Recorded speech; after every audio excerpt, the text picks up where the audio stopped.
Keep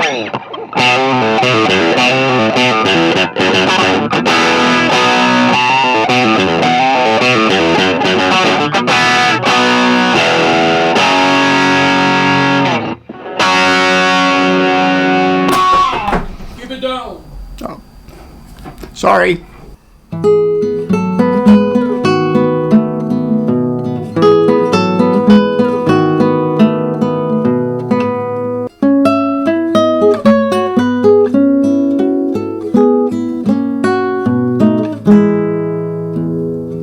I think that's going to put me to sleep. I need coffee. Museum of the Weird in Austin, Texas. Hello, welcome to Morning Coffee and Guitar with me, James. You know what's weird? I was abducted by aliens the other night, and all I got was this t-shirt. I'm serious. What's the universe coming to?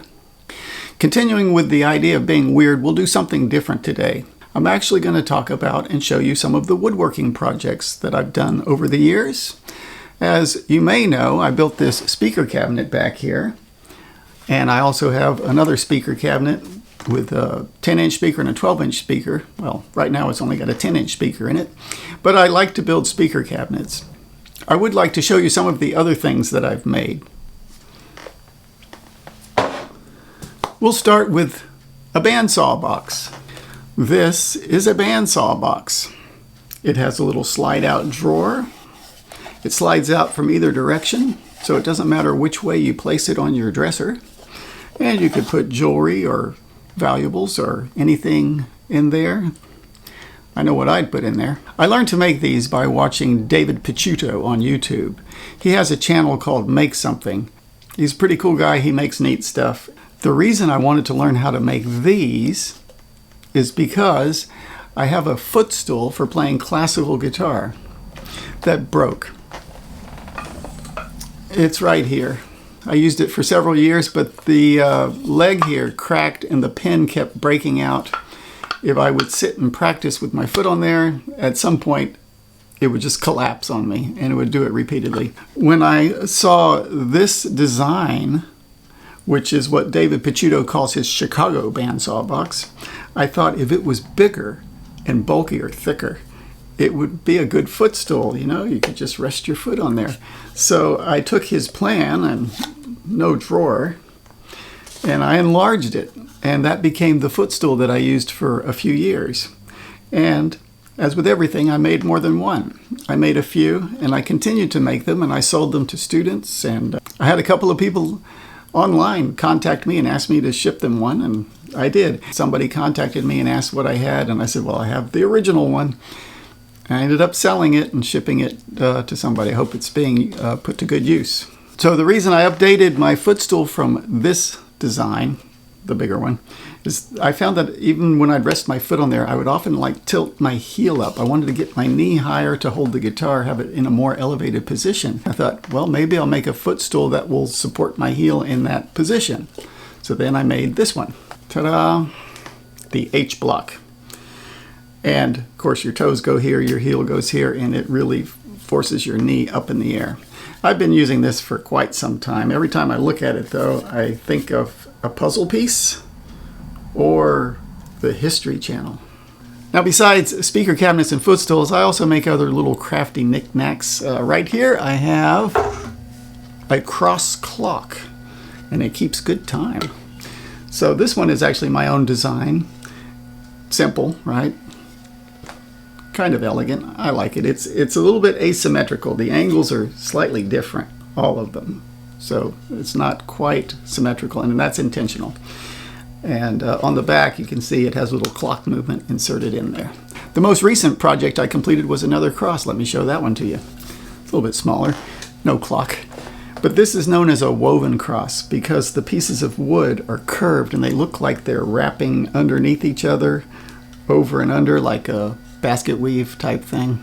It's pretty neat. I made a few of these last year and gave a couple away as Christmas gifts and kept one for myself. Without a doubt, the most challenging project I ever undertook was building a guitar stand, and it's holding the Stratocaster behind me. Let me show that one to you. Now I think this is just so cool, such an elegant design. And like everything I do, I stole it from someone else. The design, that is. I had a student who commissioned me to build her a guitar stand. She was playing classical guitar, and this will hold any type of guitar, of course. She told me about a website called South Mountain Woodworks or something like that. The website has gone away, but there's a Facebook page, South Mountain Guitar, and he has a lot of pictures of these stands and similar stands. When my student asked me to make her a stand, and she referred me to that website, what I did was I studied all of the pictures that he had available very carefully, and I considered, how am I going to make this? And I took a regular metal guitar stand that I have and just looked at the angles and measured everything, the spacing, the angles, and put guitars on it and thought about it, and I did the best I can to copy him and come up with something that works well. I'm pretty close to his design, and his are probably a little more higher quality than what I could do, but pretty proud of this. This was really complicated because, as you can see, these pieces here, not only do they lean in, they're also tilted out like that. So the way it joins here in the middle, you've got a very complicated cut there. To be honest with you, that's not really what's holding it together. I've got hidden dowels in this piece of maple that are holding the sides together. So this cut here is not perfectly joined to the neck, but doesn't matter. And the neck itself is attached to this piece of maple with a little post, a little hidden dowel in the top and in the back. So it's sturdy. It'll hold together just nicely because of that. And the top here has a leather strap that's held on with these buttons. The South Mountain guitar stands have something very similar to that. And I got leather, which I cut and punched holes in and put these fasteners on. So when you put your guitar in, have your neck there, you can lock it down for added safety. I was very proud of it, but believe me, it was tough. Never have tried to make a guitar.